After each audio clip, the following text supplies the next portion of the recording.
Hi friends, నేను TVR సత్యాన్ని మాట్లాడుతున్నాను. నేను చెప్తున్న శ్రీ రామకృష్ణ పరమహంస జీవిత చరిత్రలో చెప్పడంలో కానీ రాత్రుల్లో కానీ ఏమన్నా తప్పులు ఉంటే దయచేసి నన్ను క్షమించండి. ఈరోజు నేను శ్రీ రామకృష్ణ పరమహంస జీవిత చరిత్రలో పార్ట్ 24లో ప్రీతమ శిష్యుడు నరేంద్రుడిలో పార్ట్ 3 చెప్తున్నాను.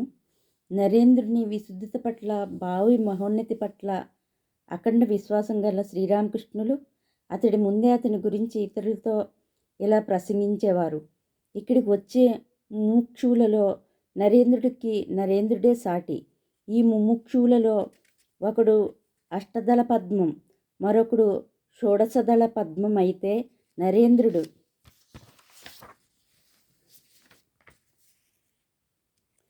సహస్రదళ పద్మం.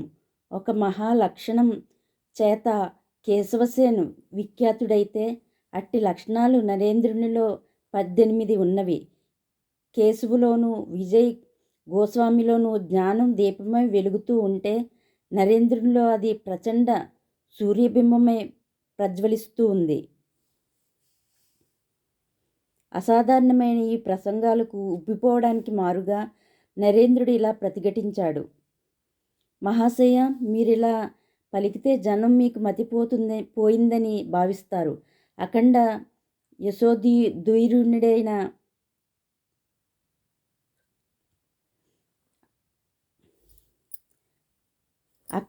యశోధురీణుడైన కేశవచంద్రసేన్ ఎక్కడ? అజ్ఞాత విద్యార్థి అయిన నేనెక్కడ? మహానీయుడైన విజయకృష్ణ గోస్వామి ఎక్కడ? అల్పుడినైన నేనెక్కడ? దయచేసి నన్నిక వారితో పోల్చకండి. నరేంద్రుని వినయ సంపత్తిని చూసి శ్రీరామకృష్ణులు లోలోన సంతసించి నెమ్మదిగా ఇలా అన్నారు. సరే నరేన్, నేను ఇలా చెప్పక తప్పదు. ఇవి నా పలుకులని అనుకుంటున్నావా? అమ్మ నాకు తెలిపిన విషయాలివి.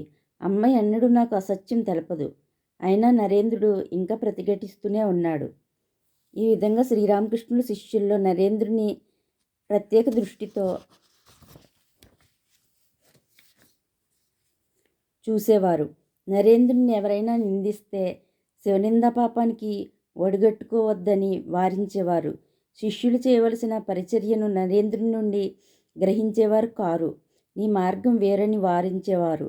ఇతర శిష్యులకు నిషిద్ధమైన ఆహారాధికాలు నరేంద్రుని మాత్రం కలుషితుని చేయవని అనేవారు. దుశ్చరిత్రులు వండినా తాకినా కూడా తనకు అపరిగ్రాహ్యమైన మధుర ఆహారాధికాన్ని నరేంద్రునికిచ్చి తినమనేవారు. జ్వాజ్వల్యమానమైన అతడి జ్ఞానాగ్ని దహింపజాలని అపరిశుద్ధ ఆహారమే లేదు అనేవారు. బ్రహ్మ సమాజ సభ్యుడైన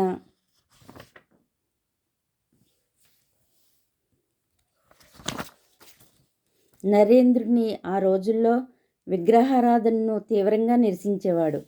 కాళికాది దేవతలను అతడు నమ్మడు. అతడి ఈ ధోరణిని చూసి చివరకు శ్రీరామకృష్ణులు, సరేలే, ఆనందమయమైన నా జగజ్జనిని నువ్వు నమ్మడమే కాక ఆమెను స్మరించి విలిపించే రోజులు వచ్చి తీర్తువి అని అన్నారు. ఈ అమోఘ వాక్కులు ఎలా అద్భుతంగా ఫలించాయో చూద్దాం. అద్వైత వేదాంత తత్వగ్రహణానికి నరేంద్రుడు ఉత్తమాధికారి అని శ్రీరామకృష్ణులు తొలుతనే గ్రహించి తద్రహస్యాలను అతడికి ఉపదేశింప పూనుకున్నారు. కానీ జీవబ్రహ్మైక్య సిద్ధాంతం నరేంద్రుడికి విపరీతంగా తోచింది. కాలక్రమంలో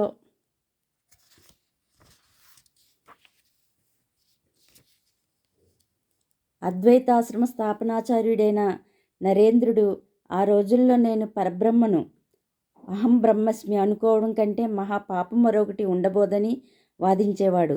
ఒకప్పుడు నరేంద్రుడు తన మిత్రుడితో, ఈ కూజ బ్రహ్మం, ఈ బల్ల బ్రహ్మం, మనం కూడా బ్రహ్మమే, ఎంత అసంగతం, అవివేకం అంటూ ఏవేవో పలుకుతూ ఉంటే శ్రీరామకృష్ణులు అతన్ని సమీపించి, నాయనా ఏమంటున్నావు అని నవ్వుతూ స్పృశించి సమాధి నిమగ్నులయ్యారు. తత్ఫలితాన్ని నరేంద్రుడే అనంతరం ఇలా వెల్లడించాడు.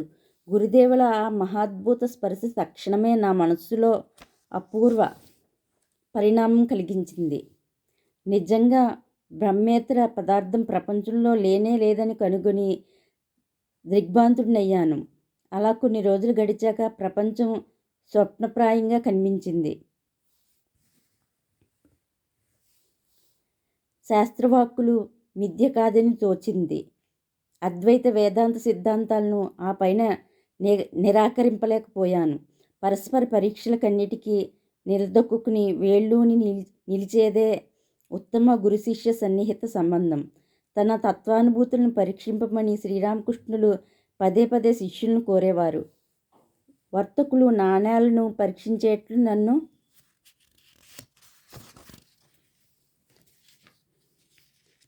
పరీక్షించండి, నిశితంగా పరీక్షింపకుండా నా మాటలు అంగీకరించవద్దు అని ఒక సందర్భంలో నరేంద్రునికి చెప్పారు. ఈ మాటలు గుర్తుంచుకుని నరేంద్రుడు గురువర్యుని పరీక్షింప సమకట్టాడు. ఒకరోజు ఆయన గదిలో లేనప్పుడు ఆయన పడక కింద ఒక రూపాయి నాణ్యం ఉంచాడు. కాసేపు అయ్యాక శ్రీరామకృష్ణులు వచ్చి తన పడకపై కూర్చోక మునిపే బాధతో అదిరిపడి లేచారు. సాధన దశలో ఆయన అంతఃకరణనే కాక ఇంద్రియాలను సైతం నివృత్తి వశం చేసుకోవడం చేత ధన సంపర్కాన్ని అయినా సైపజాలని అద్భుత స్థితి ఆయనకు అబ్బింది.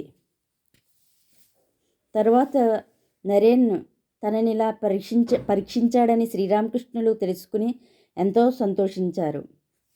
కఠిన పరీక్షలకు నిలబడకుండా నరేంద్రుడు శ్రీరామకృష్ణుల ప్రియ శిష్యుడు కాలేదు. ఒకప్పుడు ఆయన నరేంద్రుడిని గట్టిగా పరీక్షించారు. నరేంద్రుడిని చూడగానే ఆయన ఎలా ఆనంద పరవశులయ్యేవారో చూసి ఉన్నాం కదా. అలాంటిది నరేంద్రుడు వచ్చినప్పుడు కనీసం పలకరించను కూడా లేదు. అతడి ప్రస్తావన తీసుకురాక పూర్తి అలక్ష్యభావం కనబరిచారు.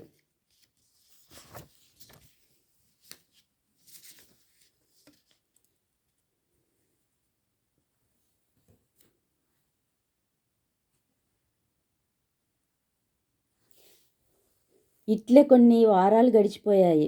కానీ నరేంద్రుడు యథాప్రకారం తనను సందర్శిస్తూనే ఉండటం చూసి శ్రీరామకృష్ణులు ఒకరోజు ఉండబట్టలేక అతన్ని కారణం అడిగారు. అందుకు నరేంద్రుడు ఇలా జవాబిచ్చాడు. నేను వస్తున్నది మీ వచనాలు వినడానికి మాత్రమే అనుకున్నారా? మీపై నాకున్న ప్రేమ వల్లనే వస్తున్నాను. ఆ జవాబు విని శ్రీరామకృష్ణులు బ్రహ్మానంద భరితులయ్యారు. మరో సందర్భంలో ఆయన నరేంద్రుణ్ణి చేరపిలిచి తీవ్ర సాధనల ఫలితంగా లభించిన దివ్యశక్తులను సిద్ధులను అమ్మ అనుజ్ఞ పొంది నీకు ఇవ్వాలనుకుంటున్నాను, ఏమంటావు అని అడిగారు. భగవత్ సాక్షాత్కారమే ఏకైక లక్ష్యంగా గ్రహించిన నరేంద్రుడు వాటిని నిరాకరించాడు. శ్రీరామకృష్ణులు బహుశా నరేంద్రుడిని పరీక్షించి ఉండవచ్చు. ఏది ఏమైనా నరేంద్రుడు సిద్ధులను నిరాకరించినందున శ్రీరామకృష్ణులు అపరిమితానంద భరితులయ్యారు. ఇప్పుడు నరేంద్రుడు 20 ఏళ్ల యువకుడు. బిఏ పరీక్షకు కట్టాడు. తండ్రి విశ్వనాథ్ దత్త హృద్రోగంతో హఠాత్తుగా మరణించాడు. నరేంద్రుడికి కష్టకాలం ఎదురైంది. తండ్రి సంపాదించిన సిరి సంపదలు ఆయనతోనే అంతరించిపోయాయి. 6-7 మందితో కూడుకున్న కుటుంబానికంతా ఇకపై అతడిదే పోషణ భారం. భోగభాగ్యాల్లో పుట్టి పెరిగిన అతడు దుర్భర దారిద్ర్యాన్ని ఎదుర్కోవలసి వచ్చింది. జ్ఞాతిశ్చేదన లేన కిమ్ అన్నట్లు దాయాదులు సమస్తం హరింప సంసిద్ధులయ్యారు. దీనికి తోడు రుణదాతల ఒత్తిడి. మరోపక్క నిరాహారి అయి కాలికి పాదరక్షలు కూడా లేకుండా మండుటెండలో చేత దరఖాస్తుతో కార్యాలయాల వెంట నరేంద్రుడు ఉద్యోగార్థం తిరగాడవలసి వచ్చింది. ఎన్ని చోట్ల ప్రయత్నించినా ఖాళీ లేదనే జవాబు. ఈ కష్టకాలంలో ఒక్క మిత్రుడు మాత్రం అనామకంగా నరేంద్రుని తల్లి పేరిట అప్పుడప్పుడు కొంత పైకం పంపేవాడు. స్వల్పకాలం నరేంద్రుడు ఉపాధ్యాయ వృత్తి చేపట్టాడు. ఎంత కష్టపడ్డా కడుపారా భుజించడం కరువైంది. కానీ ఈ కష్ట పరంపర అనే అగ్నికీలలే నరేంద్రుని జీవితాభరణానికి వన్నె తెచ్చాయి. ఈ కష్టకాలాన్ని అతడు ఎన్నడూ మరవలేదు. ప్రపంచంలో నిస్వార్థపూరిత సానుభూతిని చూపించేవారు. అరు అరుదని దుర్బరులు, దరిద్రులు, దీనులు అయిన వారికి లోకంలో స్థానం లేదని ఈ మొదటి స్వానుభవం వల్ల తెలుసుకున్నాను అని అతడే తెలిపి ఉన్నాడు. తనను చేపడితే అతడి దారిద్ర్యాన్ని రూపుమాపుతానని సంపన్నురాలైన ఒక స్త్రీ ప్రతిపాదనను అతడు ఏకమొత్తంగా తృణీకరించాడు. ఇలాగే మరో స్త్రీ అతన్ని వ్యామోహితుల్ని చేయ ప్రయత్నించినప్పుడు నరకప్రాప్తి హేతువైన ఈ దుశ్చవాంఛను వీడి భగవంతుని స్మరించు అని ఉపదేశించి తన విశుద్ధ హృదయాన్ని అతడు వెల్లడించాడు. ఇంతకు 2-3 ఏళ్లకు మునిపే ఒక బాల వితంతువు సమ్మోహితురాలై తనను సమీపించగా ఆమెకు ఇలాగే నరేంద్రుడు తన మనోనైర్మల్యాన్ని ప్రకటించి ఉన్నాడు. జీవితంలో అతడు ఇలాంటి అగ్ని పరీక్షలను ఎన్నిటినో ఎదుర్కొన్నాడు.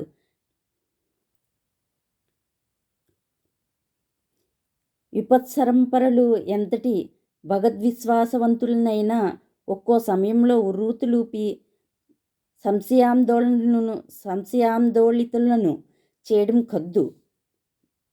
కలడు కలం డనెడు వాడు కలడో లేడో అనే సంశయం మానసాన్ని క్రమ్ముకుంటుంది. నిజంగా దేవుడు ఉన్నాడా? ఉండే పక్షంలో నా మొరలు ఎందుకు ఆలకించడు? దయామయుడని పేర్కొనబడుచున్న ఆయన సృష్టి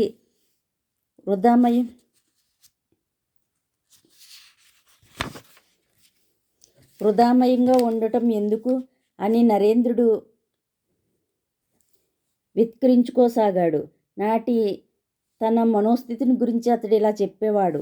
చాటుమాటుగా ఏ పని చేయడం నా స్వభావానికి విరుద్ధం. చిన్ననాటి నుండి ఏ భయభీతులకు లోనై నా అభిప్రాయాన్ని వ్యక్తం చేయడంలో వెనుతీసి ఎరుగను. దేవుడు లేడని ఒకవేళ నిజంగా ఉన్నప్పటికీ ప్రార్థనాదులు వ్యర్థాలని లోకానికి నిరూపింప ప్రయత్నించడం నాడు నా పరిస్థితుల్లో సహజమే కదా. వెంటనే నేను నాస్తికుడిని అయిపోయానని, సురాపాన వ్యభిచారాలకు కూడా నేను సంకోచింపుకున్నానని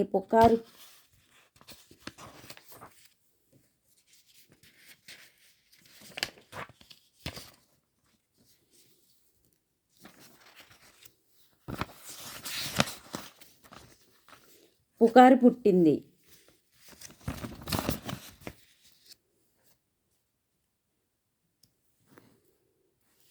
నరేంద్రుడు ఇలా భ్రష్టుడైపోతాడని కల్లో కూడా ఊహించలేదు అని కంటతడి పెట్టుకుని ఠాకూర్ ప్రియశిష్యుల్లో ఒకరు ఆయనతో చెప్పారు.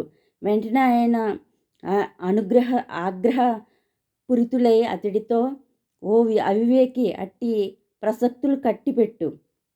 అలా ఎన్నడూ జరగదని అమ్మ నాకు చెప్పింది. మళ్ళీ ఇలాంటి ప్రలాపాలాడితే ఇకపై నీ ముఖం కూడా చూడను అన్నారు. సంశయదోమం ఎంతకాలం సత్యజ్వాలను మరుగు చేస్తుంది? ఆ చిరకాలంలోనే నరేంద్రుడి భగవద్విశ్వాసం నిరుచ్ఛాదితమై వెల్లడైంది. సన్యసించాలనే వాంఛ జాజ్వలమానమైన అతడి హృదయాన్ని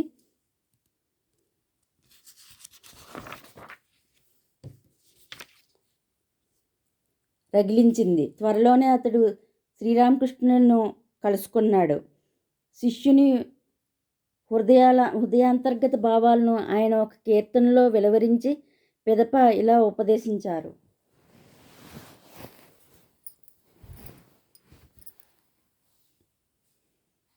అమ్మ కార్యం నిర్వర్తించే నిమిత్తమే నువ్వు ఉద్భవించావని నేను ఎరుగుదను. సంసారంలో నువ్వు ఎప్పటికీ మనజాలవు. అయినా నేను జీవించి ఉన్నంత వరకు నా కోసం నువ్వు ఇంట్లోనే వసించు. ఇక నరేంద్రుడు దేవిని ఆశ్రయించిన సుస్మరణీయ ఘట్టం పరికిద్దాం. ఎంత ప్రయత్నించినా స్థిరమైన కుటుంబ పోషణ మార్గం నరేంద్రునికి కనిపించలేదు. దారిద్ర్య బాధ ఎప్పటిలాగానే ఉండిపోయింది. అత్యంత ఆర్తుడై అతడు శ్రీరామకృష్ణులను దర్శించి, మీరు ప్రార్థిస్తే దైవానుగ్రహం తప్పక లభిస్తుంది. పస్తులు పడి ఉంటున్న మా కుటుంబానికే మీరీ ప్రార్థన చేయక తప్పదు అని పట్టుబట్టాడు. నరేంద్రుని కుటుంబ పరిస్థితి ఎరిగిన శ్రీరామకృష్ణుడు ఇలా అన్నారు. నాయనా, అమ్మతో నేను అలాంటి మాటలు చెప్పలేనని నీకు తెలుసు కదా. నువ్వే ప్రార్థించరాదా? అమ్మను విశ్వసించి అమ్మను విశ్వసించకపోవడం చేతనే నువ్వు ఇంతగా బాధపడుతున్నావు. కానీ నరేంద్రుడు తన పట్టు వేడలేదు. అప్పుడు శ్రీరామకృష్ణులు అమిత వాత్సల్యంతో ఇలా అన్నారు. నీ కష్టాలని తొలగింపమని అమ్మను పలుమార్లు ప్రార్థించాను. కానీ అమ్మను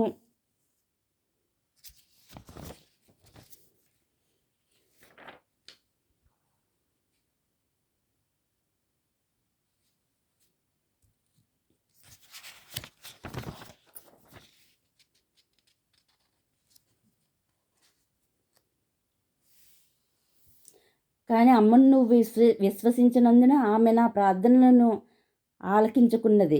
సరే,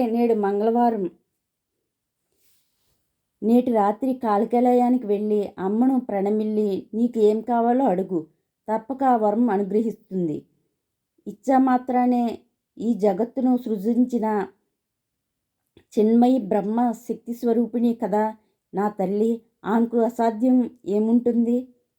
అపర ప్రహ్లాదుడైన నరేంద్రుడు మాత్రం అలా బహిక విషయాలకై, దారిద్ర్య నివారణకై ప్రార్థించగలడా? దేవుని సమీపించగానే నరేంద్రుడు తన సంకల్పాన్ని మరిచి, తల్లి, వినిర్మల జ్ఞానభక్తి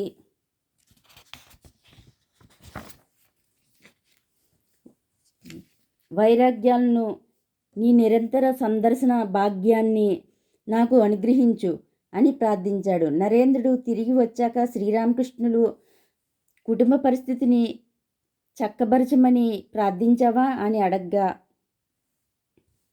నరేంద్రుడు తెల్లబోయి జరిగిన సంగతి తెలపగానే మళ్ళీ ఈసారి వెళ్ళి ప్రార్థించి రా అని మళ్ళీ పంపారు. లోకైక మాతను చూడగానే నరేంద్రుడు మళ్ళీ తన సంకల్పాన్ని విస్మరించి, తల్లి, కేవలం భక్తి జ్ఞానాలను మాత్రం నాకు ప్రసాదించు అని ప్రార్థించి తిరిగి వచ్చాడు. శ్రీరామకృష్ణులు జరిగింది విని సంకల్ప సిద్ధికై మళ్ళీ వెళ్ళి ప్రార్థించమన్నారు. మళ్ళీ నరేంద్రుడు దేవిని సందర్శించి, ఎలాంటి తుచ్చ విషయానికే తల్లిని ప్రార్థించవచ్చునా? ప్రసన్నైన భూమండలాధిపతిని కూరనారలపై అద్దించినట్లున్నది. ఎంతటి అవివేకిని అని లజ్జనాపూరిత వదనుడై మహాభక్తితో, అమ్మా, విశుద్ధ భక్తి జ్ఞానాలు తప్ప మరొకటి వద్దు, అనుగ్రహించు అని ప్రార్థించాడు. నిజంగా జగజ్జనని సజీవంగా ఎరుకతో నిరంతర దివ్య ప్రేమ సౌందర్య నిర్గర్యై వెలుగొందుతున్నట్లు కనుగొన్నాను అని అతడు తెలిపి ఉన్నాడు.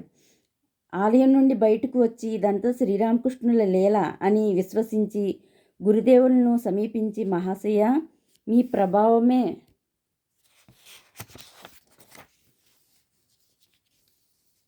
నన్నిలా మరిపించేసింది.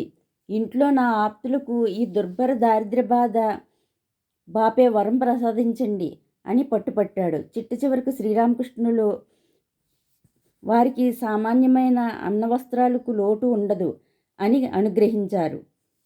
శ్లోకం: అనన్య చింతయంతో మాం ఏ జనాః పర్యుపాసతే తేషాం నిత్యాభియుక్తానాం యోగక్షేమం వహామ్యహం అని భక్తజనావళికి భగవానుడు శాశ్వత అభయప్రదానం వనర్చే ఉన్నాడే. భగవంతుని పట్ల జగన్మాతృభావం కలగడానికైతేనేం విగ్రహారాధన